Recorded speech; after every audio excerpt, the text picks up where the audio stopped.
ఓం శాంతి. ఈరోజు మురళి తారీఖు 3/11/2024. అవ్యక్త మురళి రివేస్ తారీఖు 25/10/2002.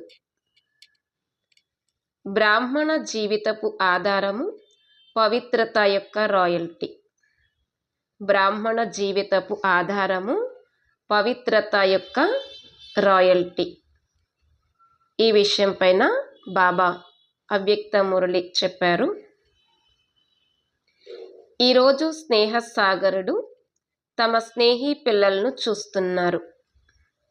నలువైపులా ఉన్న స్నేహి పిల్లలు ఆత్మిక సూక్ష్మ దారముతో బంధింపబడి తమ మధురమైన ఇంటికి చేరుకున్నారు. పిల్లలు ఏ విధంగా స్నేహంలో బంధింపబడి చేరుకున్నారో అలాగే బాబా కూడా స్నేహమనే దారముతో బంధింపబడి ఉన్న పిల్లల సమ్ముఖమునకు చేరుకున్నారు. పిల్లలు దూరములో కూర్చుని ఉన్నా కూడా స్నేహంలో మునిగి ఉన్నారు అనే దానిని బాప్దాదా చూస్తున్నారు. సమ్ముఖములో ఉన్న పిల్లల్ని కూడా చూస్తున్నారు. అలాగే దూరంలో కూర్చుని ఉన్న పిల్లల్ని కూడా చూస్తూ హర్షితులవుతున్నారు. ఈ ఆత్మిక అవినాశి స్నేహము, పరమాత్మ స్నేహము, ఆత్మిక స్నేహము మొత్తము కల్పంలో ఇప్పుడే అనుభవం చేస్తున్నారు. బాప్దాదా పిల్లల ప్రతి ఒక్కరి పవిత్రత యొక్క రాయల్టీని అనగా హుందాతనము టీవీని చూస్తున్నారు. ఈరోజు బాప్దాదా పిల్లల ప్రతి ఒక్కరి పవిత్రత యొక్క రాయల్టీని చూస్తున్నారు. బ్రాహ్మణ జీవితం యొక్క రాయల్టీనే ప్యూరిటీ అనగా పవిత్రత. ఈ బ్రాహ్మణ జీవితం యొక్క రాయల్టీ పవిత్రత.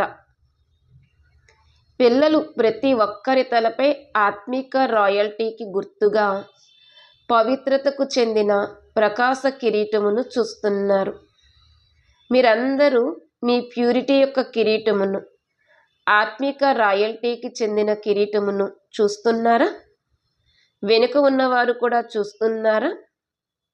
కిరీటదారుల సభ ఎంతటి శోభాయమానంగా ఉంది. పాండవులు అవును కదా, కిరీటము మెరుస్తూ ఉంది కదా, అటువంటి సభను చూస్తున్నారు కదా. కుమారీలు కిరీటదారులైన కుమారీలే కదా. పిల్లల రాయల్ ఫ్యామిలీ ఎంతటి శ్రేష్టమైనది అనే దానిని బాప్దాదా చూస్తున్నారు. మీ అనాది రాయల్టీని గుర్తు తెచ్చుకోండి. ఆత్మలైన మీరందరూ పరంధామంలో ఉన్నప్పుడు ఆత్మరూపంలో మీ ఆత్మిక రాయల్టీ విశేషమైనది. బాబా అంటున్నారు, మీ అనాది రాయల్టీని గుర్తు తెచ్చుకోండి. ఆత్మలైన మీరు పరంధామంలో ఉన్నప్పుడు ఆత్మరూపంలో కూడా మీ ఆత్మిక రాయల్టీ విశేషమైనది. ఆత్మలందరూ లైట్ రూపంలో ఉంటారు, కానీ మీకున్నటువంటి మెరుపు ఆత్మలందరి మెరుపు కంటే శ్రేష్టమైనది. అందరూ ప్రకాశం కలవారే, కానీ అన్ని సితారల్లోకి కొన్ని విశేషమైన సితార్ల మెరుపు అతీతంగా మరియు ప్రియంగా ఉంటుంది. అలాగే ఆత్మలందరి మధ్యలో మీ ఆత్మల మెరుపు ఆత్మిక రాయల్టీ ప్యూరిటీ యొక్క మెరుపుతో అతీతమైనది. గుర్తొస్తూ ఉంది కదా. మరల ఆది కాలంలోకి రండి. ఆది కాలంను గుర్తు చేసుకుంటే ఆది కాలంలో కూడా దేవతా స్వరూపంలో ఆత్మిక రాయల్టీ యొక్క పర్సనాలిటీ ఎంతటి విశేషమైనదిగా ఉంది. మొత్తం కల్పంలో దేవతా స్వరూపంలో ఉన్న రాయల్టీ మరెవరికైనా ఉండేదా? ఆత్మిక రాయల్టీ ప్యూరిటీ యొక్క పర్సనాలిటీ గుర్తుంది కదా. పాండవులకు కూడా గుర్తుందా? గుర్తొచ్చిందా? మరలా మధ్యకాలంలోకి వస్తే మధ్యకాలమైన ద్వాపరము నుండి మీ పూజ్య చిత్రాలను ఏవైతే తయారు చేస్తారో ఆ చిత్రాల రాయల్టీ మరియు పూజ యొక్క రాయల్టీ ద్వాపరము నుండి ఇప్పటి వరకు మరే చిత్రానికైనా ఉందా? చిత్రమైతే చాలామందికి ఉంటుంది, కానీ ఇటువంటి విధిపూర్వకమైన పూజ మరే ఆత్మలకైనా ఉందా? ధర్మపితలదైనా, నేతలదైనా, అభినేతలదైనా ఇలా చిత్రాన్నైతే అందరివి తయారు చేస్తారు, కానీ చిత్రాల్లోని రాయల్టీని మరియు పూజ యొక్క రాయల్టీని ఎవరిలోనైనా చూసారా? డబ్బల విదేశీయులు తమ పూజను చూసారా? మీరు చూసారా లేక కేవలము విన్నారా? ఇటువంటి విధిపూర్వకమైన పూజ మరియు చిత్రాలలోని మెరుపు, ఆత్మికత మరెవ్వరికీ లేదు, ఉండదు. ఎందుకని? అది ప్యూరిటీ యొక్క రాయల్టీ, ప్యూరిటీ యొక్క పర్సనాలిటీ. మీ పూజను మంచిగా చూసుకున్నారా? చూడకపోతే చూడండి. ఇప్పుడు చివరకు అనగా సంగమ యుగమునకు వచ్చినట్లయితే సంగమ యుగంలో కూడా మొత్తం విశ్వంలో ప్యూరిటీ యొక్క రాయల్టీనే బ్రాహ్మణ జీవితమునకు ఆధారము. ప్యూరిటీ అంటే పవిత్రత లేనట్లయితే ప్రభు ప్రేమ కూడా అనుభవం అవ్వదు, పరమాత్మ ప్రాప్తులన్నింటి అనుభవము ఉండదు. బ్రాహ్మణ జీవితం యొక్క పర్సనాలిటీ పవిత్రత, మరియు పవిత్రతయే రాయల్టీ. కనుక ఆది, అనాది, ఆది, మధ్యమము మరియు అంతిమము మొత్తం కల్పంలో ఈ ఆత్మిక రాయల్టీ నడుస్తూ ఉంది. మరి మిమ్మల్ని మీరు చూసుకోండి. దర్పణమైతే అందరి వద్ద ఉంది కదా, దర్పణము అనగా అద్దం ఉంది కదా అందరి దగ్గర, చూసుకోగలరు కదా. మరి చూడండి, మా లోపల పవిత్రత యొక్క రాయల్టీ ఎంత శాతములో ఉంది? మా ముఖములో పవిత్రతతో కూడిన మెరుపు కనిపిస్తుందా? నడవడికలో పవిత్రతతో కూడిన శుద్ధ గర్వము కనిపిస్తూ ఉందా? శుద్ధ గర్వము అనగా నశ. నడవడికలో ఆ శుద్ధ గర్వము అనగా ఆత్మిక నశ కనిపిస్తూ ఉందా? మిమ్మల్ని మీరు చూసుకున్నారా? చూసుకునేటందుకు ఎంత సమయం పడుతుంది? ఒక్క క్షణం కదా. మరి అందరూ స్వయమును చూసుకున్నారా? కుమారీలు, మెరుపు నశ ఉన్నాయా? మంచిది. అందరూ నిలుచోండి, నిలబడండి. కుమారీలు ఎరుపు పట్టీలను వేసుకుని ఉన్నారు. దానిపై ఏకవ్రత అని వ్రాసి ఉంది. చాలా బాగా సుందరంగా అనిపిస్తుంది కదా. ఏకవ్రతకు కల అర్థమే ప్యూరిటీ యొక్క రాయల్టీ. మరి ఏకవ్రత పాఠాన్ని పక్కా చేసుకున్నారు కదా. అక్కడికి వెళ్ళి మళ్ళీ కచ్చాగా అంటే అసంపూర్ణులుగా అవ్వకూడదు. కుమారుల గ్రూప్ నిల్చోండి. కుమారుల గ్రూప్ కూడా బాగుంది. కుమారులు మనస్సులో ప్రతిజ్ఞా పట్టీని ధరించారు. వీరు అనగా కుమారీలు బయటకు కూడా ధరించారు. సదా అంటే నిరంతరము ప్యూరిటీ యొక్క పర్సనాలిటీలో ఉండే కుమారులము అని ప్రతిజ్ఞా పట్టీని ధరించారు. అటువంటి వారే కదా. ఉన్నాము అని చెప్పండి. లేరా లేక ఉన్నారా? లేకపోతే అక్కడికి వెళ్ళి కాస్త ఢీలా అయిపోయాము అని ఉత్తరం రాస్తారా? అలా చెయ్యొద్దు. ఎప్పటి వరకైతే బ్రాహ్మణ జీవితంలో జీవించి ఉండాలో అప్పటి వరకు సంపూర్ణ పవిత్రంగా ఉండాల్సిందే. అటువంటి ప్రతిజ్ఞ చేశారు కదా. పక్క ప్రతిజ్ఞ అయితే చేతిని ఊపండి. పక్కాగా ప్రతిజ్ఞ చేసినట్లయితే చేతిని ఊపండి. టీవీలో మీ ఫోటోను తీస్తున్నారు. ఎవరైతే ఢీలాగా అయిపోతారో వారికి ఈ చిత్రాన్ని పంపుతారు. కాబట్టి ఢీలాగా అవ్వకూడదు, పక్కాగా ఉండాలి. పాండవులు పక్కాగా ఉంటారు. పక్కా పాండవులు అంటే పరిపూర్ణులైన పాండవులు. చాలా మంచిది. పవిత్రత వృత్తిని కలిగి ఉండటము అనగా శుభభావన, శుభకామనలను కలిగి ఉండటము. ఎవరు ఎలా ఉన్నా కానీ పవిత్ర వృత్తి అనగా శుభభావన, శుభకామనలను కలిగి ఉండటము మరియు పవిత్ర దృష్టి అనగా సదా ప్రతి ఒక్కరిని ఆత్మిక రూపములో చూడటము లేదా ఫరిస్తా రూపములో చూడటము. కనుక వృత్తి, దృష్టి. మూడవది కృతి అంటే కర్మలలో. కృతి అనగా కర్మలలో. కర్మలలో కూడా సదా ప్రతి ఆత్మకు సుఖాన్ని ఇవ్వటము, సుఖాన్ని తీసుకోవటము. ఇదే పవిత్రతకు గుర్తు. వృత్తి, దృష్టి, కృతి. ఈ మూడింటిలో ఈ ధారణ ఉండాలి. ఎవరు ఏం చేసినా కానీ, దుఃఖాన్నిచ్చినా కానీ, అవమానించినా కానీ మన కర్తవ్యం ఏంటి? దుఃఖాన్నిచ్చేవారిని ఫాలో చేయటమా లేక బాప్దాదాను ఫాలో చేయటమా? ఫాలో ఫాదర్ కదా.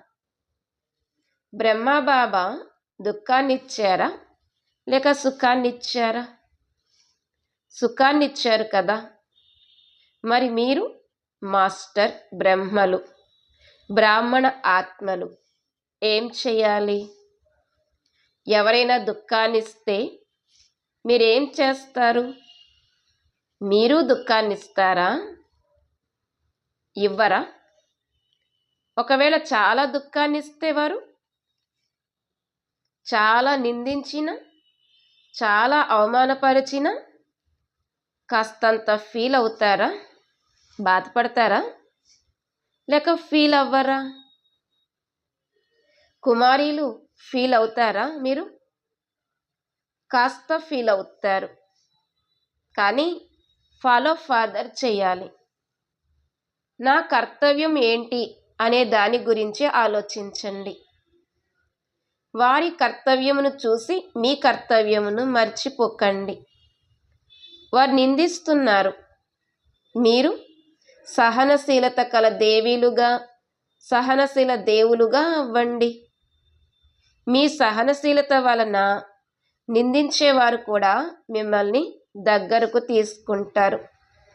సహనశీలతలో ఇంతటి శక్తి ఉంది. కానీ కొద్ది సమయం అయితే సహించాల్సి వస్తుంది. కనుక మీరు సహనశీలత కల దేవుళ్ళు మరియు దేవతలు కదా. నేను సహనశీలత కల దేవతను, నేను సహనశీలత కల దేవుడిని అని సదా దీనినే స్మృతిలో ఉంచుకోండి. దేవత అనగా ఇచ్చే దాత. ఎవరైనా నిందిస్తున్నారు, గౌరవించట్లేదు అంటే అది చెత్త, అంతే కదా లేక మంచిదా? మరి మీరెందుకు ఆ చెత్తను తీసుకుంటారు? చెత్తను తీసుకోవటం జరుగుతుందా?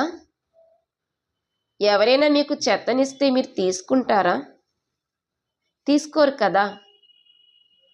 గౌరవించరు, అవమానిస్తారు, నిందిస్తారు, మిమ్మల్ని డిస్టర్బ్ చేస్తారు. ఇవన్నీ ఏంటి? మంచి విషయాలా? కాదు కదా, చెత్త. మరి మీరెందుకు తీసుకుంటారు? కొద్ది కొద్దిగా తీసుకుంటారు. అయ్యో తీసుకోకుండా ఉండాల్సింది అని తరువాత ఆలోచిస్తారు. కాబట్టి ఇప్పుడు తీసుకోకూడదు. తీసుకోవటము అనగా మనస్సులో దానిని ధారణ చేయటం, ఫీల్ చేయటం. మరి మీ అనాది కాలం, ఆది కాలం, మధ్యకాలం, సంగమ కాలము మొత్తం కల్పనలో మీ పవిత్రత యొక్క రాయల్టీని, పర్సనాలిటీని గుర్తు చేసుకోండి. ఎవరు ఏం చేసినా కానీ మీ పర్సనాలిటీని ఎవ్వరూ లాక్కోలేరు. ఈ ఆత్మిక నష ఉంది కదా అందరికీ. డబల్ విదేశీలకు డబల్ నష ఉంది కదా. అన్ని విషయాల్లో డబల్ నష, పవిత్రతలో కూడా డబల్ నష, సహనశీలత కల దేవీ దేవతలుగా అయ్యే విషయంలో కూడా డబల్ నష. డబల్ ఉంది కదా. కేవలము అమరులుగా ఉండాలి. అమరభవ అనే వరదానాన్ని ఎప్పుడూ మర్చిపోకూడదు.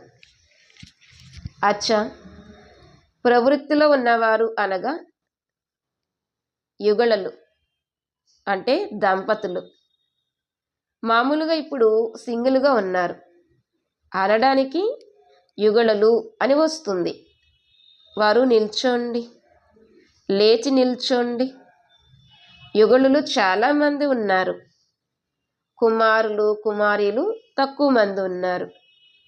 కుమారుల కంటే యుగళులు ఎక్కువ మంది ఉన్నారు. యుగళమూర్తి అయిన బాప్దాదా మీ అందరికీ ప్రవృత్తిలో ఉండమని డైరెక్షన్ ఎందుకని ఇచ్చారు? యుగళులుగా ఉండేందుకు అనుమతిని ఎందుకునిచ్చారు? ప్రవృత్తిలో ఉండమనే అనుమతిని ఎందుకు ఇచ్చారో తెలుసా?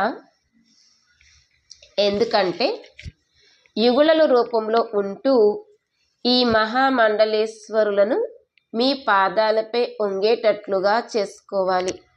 అంత ధైర్యం ఉందా? కలిసి ఉంటూ పవిత్రులుగా ఉండటము కష్టం అని వారు అంటారు. కలిసి ఉంటూ పవిత్రులుగా ఉండటం కష్టం అని వారు అంటారు. మరి మీరేమంటారు? కష్టమా లేక సహజమా? చాలా సహజము అని చెప్పారు. పక్కా? లేకపోతే ఒక్కోసారి ఈజీ, ఒక్కోసారి లేజీ ఇలా ఉంటారా? ఒక్కోసారి ఈజీ, ఒక్కోసారి లేజీగా ఇలా ఉంటారా? అంటే ఒక్కోసారి ఈజీ సులభంగా, ఒక్కోసారి లేజీగా అంటే సోమరులుగా ఉంటారా? కనుకనే బాప్దాదా డ్రామానుసారంగా మిమ్మల్ని అందరినీ ప్రపంచం ముందు, విశ్వం ముందు ఉదాహరణగా ఉంచారు. వారితో ఛాలెంజ్ చేసేందుకు మిమ్మల్ని నిమిత్తులుగా చేశారు. కాబట్టి ప్రవృత్తిలో ఉంటూ కూడా నివృత్తులుగా, అపవిత్రత నుండి నివృత్తులుగా ఉండగలరా? మరి ఛాలెంజ్ చేసేవారే కదా. అందరూ ఛాలెంజ్ చేసేవారేనా? కొద్దిగా భయం అయితే లేదు కదా. ఛాలెంజ్ అయితే చేశాము కానీ ఏం జరుగుతుందో తెలియదు అని అనుకోవటం లేదు కదా. విశ్వాన్ని ఛాలెంజ్ చేయాలి. ఎందుకంటే కలిసి ఉంటూ కూడా స్వప్న మాత్రంగా కూడా అపవిత్రత సంకల్పం కూడా రాకుండా ఉండటము ఇదే క్రొత్త విషయం. ఇదే సంగమ యుగంలోని బ్రాహ్మణుల జీవన విశేషత. విశ్వం అనే షోకేస్లో మీరు ఉదాహరణ. శాంపుల్ అనండి, ఉదాహరణ అనండి, ఏమైనా అనండి. మేము కూడా అలా అవ్వగలము అని మిమ్మల్ని చూసి అందరిలో శక్తి వస్తుంది. సరేనా? శక్తులు సరేనా? పక్కాయే కదా. కాస్త అసంపూర్ణులుగా, కాస్త సంపూర్ణులుగా అయితే లేరు కదా. సంపూర్ణమైన వారు. బాప్దాదా కూడా మిమ్మల్ని చూసి సంతోషిస్తారు. అభినందనలు. ఎంతమంది ఉన్నారో చూడండి, చాలా మంచిది. ఇక మిగిలిన వారు టీచర్స్. టీచర్లు లేకపోతే గతే లేదు. టీచర్లు లేవండి. అచ్చా, పాండవులు కూడా మంచి వారు ఉన్నారు. ఓహో, ప్రతి ఒక్క టీచర్ యొక్క ఫీచర్స్ నుండి ఫ్యూచర్ కనిపించాలి. ప్రతి ఒక్క టీచర్ యొక్క ముఖ కవళికల నుండి భవిష్యత్తు కనిపించాలి. ఇదే టీచర్ల విశేషత. లేక ప్రతి ఒక్క టీచరు ఫీచర్స్ నుండి ఫరిస్తా స్వరూపం కనిపించాలి. ప్రతి ఒక్క టీచర్ ఫీచర్స్ నుండి ఫరిస్తా స్వరూపం కనిపించాలి. అటువంటి టీచర్లే కదా ఫరిస్తాలైన మిమ్మల్ని చూసి ఇతరులు కూడా ఫరిస్తాలుగా అయిపోవాలి. ఎంతమంది టీచర్లు ఉన్నారో చూడండి. విదేశీయుల గ్రూప్లో చాలామంది టీచర్లు ఉన్నారు. ఇప్పుడైతే కొద్దిమందే వచ్చారు. ఎవరైతే రాలేదో వారిని కూడా బాప్దాదా గుర్తు చేసుకుంటున్నారు. మంచిది. ఇప్పుడు టీచర్లు అందరూ కలిసి తమ నడవడిక మరియు ముఖము ద్వారా బాబాను ఎలా ప్రత్యక్షం చేయాలి అనే దాని గురించి ప్లాన్ తయారు చేయండి. పరమాత్మ సర్వవ్యాపి అని ప్రపంచంలోని వారు అంటారు, కానీ వారు సర్వవ్యాపి కారు అని మీరు అంటారు. ఇప్పుడు సమయం అనుసారంగా ప్రతి టీచర్లో బాబా ప్రత్యక్షంగా కనిపించినట్లయితే పరమాత్మ సర్వవ్యాపిగా కనిపిస్తారు కదా అని బాప్దాదా అంటారు. ఎవరిని చూసినా వారిలో పరమాత్మ కనిపించాలి. ఆత్మ పరమాత్మ ముందు గుప్తమైపోవాలి మరియు పరమాత్మయే కనిపించాలి. ఇది వీలవుతుందా? అచ్చా, దీని తారీఖు ఏది? తారీఖునైతే ముందుగానే నిర్ణయించుకోవాలి కదా. మరి దీని తారీఖు ఏంటి? ఎంత సమయం కావాలి? ఇప్పటి నుండే మొదలు పెడతాము అని చెప్పారు. మొదలు పెడతారా? మంచి ధైర్యం ఉంది. ఎంత సమయం కావాలి? 2002వ సంవత్సరం నడుస్తుంది. ఈ 2000లో ఎంతవరకు చేస్తారు? బాబాలో లీనం అయిపోయి నేను కనిపించాలి, నా ద్వారా బాబా కనిపించాలి అని టీచర్లు ఈ అటెన్షన్ను పెట్టుకోవాలి. బాబాలో లీనమైపోయి నేను కనిపించాలి, నా ద్వారా బాబా కనిపించాలి అని టీచర్లు ఈ అటెన్షన్ను పెట్టుకోవాలి. ప్లాన్ను తయారు చేస్తారు కదా. డబల్ విదేశీయులు మీటింగ్ చేయటంలో చాలా తెలివైన వారే కదా. మన ప్రతి ఒక్కరిలో బాబా కనిపించటం ఎలా అని ఇప్పుడు ఈ మీటింగ్ చెయ్యాలి. ఈ మీటింగ్ చేయకుండా వెళ్ళకూడదు. బ్రహ్మకుమారీలు చాలా మంచివారు అని ఇప్పుడు బ్రహ్మకుమారీలు కనిపిస్తున్నారు. కానీ వీరి బాబా ఎంత మంచివారు అనేది వారు చూడాలి. అప్పుడే విశ్వ పరివర్తన అవుతుంది కదా. మరి డబల్ విదేశీయులు ఈ ప్లాన్ని ప్రాక్టికల్లో ప్రారంభిస్తారు కదా. ప్రారంభిస్తారా? పక్కా? అచ్చా, మీరు ప్రారంభిస్తే మీ దాది ఆశ కూడా పూర్తయిపోతుంది. సరేనా? అచ్చా, డబల్ విదేశీయులు ఎంత మంచి సేవాదారులో చూడండి. మీ కారణంగా అందరికీ ప్రియ స్మృతులు లభిస్తున్నాయి. బాప్దాదాకు కూడా డబల్ విదేశీయులపై ఎక్కువ ప్రేమ ఉంది అని కాదు, కానీ విశేషమైన ప్రేమ ఉంది. ఎందుకని ఉంది? ఎందుకంటే డబల్ విదేశీ ఆత్మలు ఎవరైతే సేవకు నిమిత్తమయ్యారో వారు విశ్వం యొక్క మూలలా బాబా యొక్క సందేశాన్ని చేర్చడానికి నిమిత్తం అయ్యారు. లేదంటే విదేశంలో నలువైపులో ఉన్న ఆత్మలు దప్పికతో ఉండిపోతారు. బాబా భారతదేశంలోకే వచ్చారు. విదేశంలో ఎందుకని సందేశం ఇవ్వలేదు అని ఇప్పుడు బాబాపై ఫిర్యాదులు రావు. కనుక బాబాపై ఫిర్యాదు రాకుండా ఉండేందుకు నిమిత్తమయ్యారు. సందేశం అందకుండా ఏ దేశము మిగిలిపోకూడదు అని జానకి దాదీకైతే చాలా ఉల్లాసం ఉంది. మంచిది. బాబాపై వచ్చే ఫిర్యాదును తొలగిస్తారు కదా. కానీ వీరు అనగా జానకి దాది సహచరులు చాలా అలసిపోయేటట్లు చేస్తారు కదా. జయంతి అలసిపోయేటట్లు చేస్తుంది కదా. కానీ ఈ అలసటలో కూడా ఆనందం ఇమిడి ఉంది. కానీ పదే పదే ఏంటిది అని ముందు అనిపిస్తుంది. కానీ ఎప్పుడైతే భాషణ చేసి ఆశీర్వాదాలను తీసుకుని వస్తారు కదా, అప్పుడు ముఖం మారిపోతుంది. అచ్చా, ఇద్దరు దాదీల్లో ఉల్లాస ఉత్సాహాలను పెంచే విశేషత ఉంది. వీరు శాంతిగా కూర్చోలేరు. ఇప్పుడు సేవ అయితే మిగిలిపోయి ఉంది కదా. ఇప్పుడు మ్యాప్ పెట్టుకుని చూడండి. భారతదేశంలో కానీ విదేశంలో కానీ ఒకవేళ మ్యాప్లో అంటే ఆ ప్రపంచ పటంలో ఒక్కొక్క స్థానానికి రైట్ పెట్టుకుంటూ పోతే ఇప్పటికీ కొన్ని దేశాలు మిగిలిపోయి ఉన్నాయి అనేది కనిపిస్తుంది. బాప్దాదా సంతోషిస్తున్నారు మరియు ఎక్కువ అలసిపోకండి అని కూడా చెప్తున్నారు. ఇప్పుడు సేవలో సంతోషంగా ఉన్నారు కదా.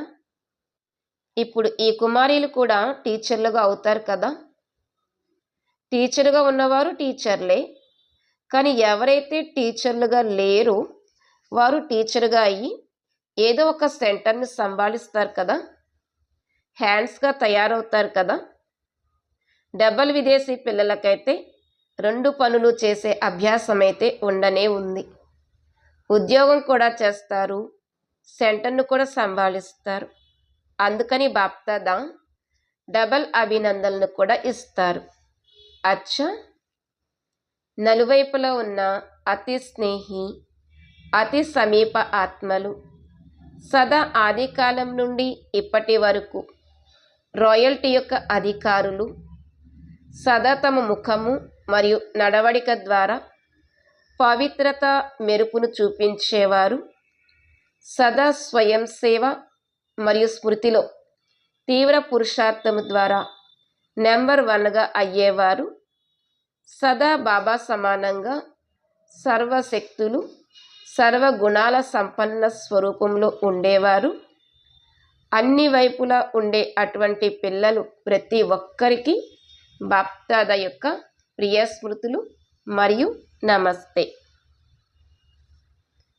ఆత్మిక తండ్రికి ఆత్మిక పిల్లల యొక్క ప్రియ స్మృతులు మరియు నమస్తే. విదేశీ ముఖ్య టీచర్ అక్కయ్యలతో బాప్దాదా మాట్లాడారు. బాబా అంటున్నారు, అందరూ సేవా ప్లాన్లు చాలా మంచివి తయారు చేస్తారు. ఎందుకంటే సేవ సమాప్తమైనప్పుడే మీ రాజ్యం వస్తుంది కనుక సేవా సాధనం కూడా తప్పనిసరి. కానీ అది మనసా కూడా ఉండాలి, వాచా కూడా ఉండాలి. ఈ 2 తోడుగా ఉండాలి. సేవ మరియు స్వోన్నతి 2 తోడుగా ఉండాలి. ఇటువంటి సేవ సఫలతను సమీపంగా తీసుకువస్తుంది. మరి సేవకు నిమిత్తులుగా అయితే ఉండనే ఉన్నారు. అందరూ తమ స్థానాలలో సేవను చాలా మంచిగా చేస్తున్నారు. ఇకపోతే ఏ పనినైతే ఇచ్చామో దానికి సంబంధించిన ప్లాన్ను తయారు చేయండి.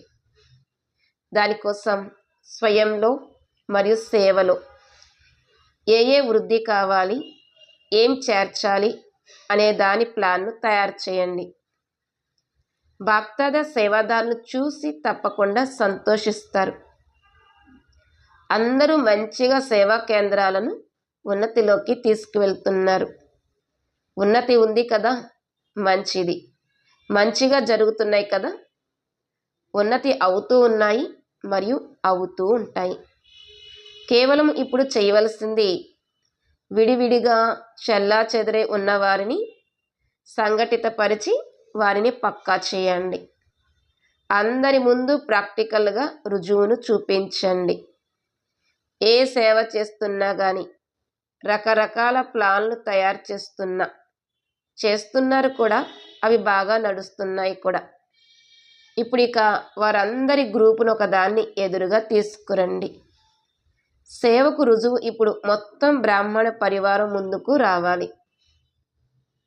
సరేనా? ఇకపోతే అందరూ మంచివారు, చాలా మంచివారు. అచ్చా, ఓం శాంతి. ఈరోజు వరదానము 3 స్మృతుల తిలకము ద్వారా శ్రేష్ఠ స్థితిని తయారు చేసుకుని అచల స్థిర భవ.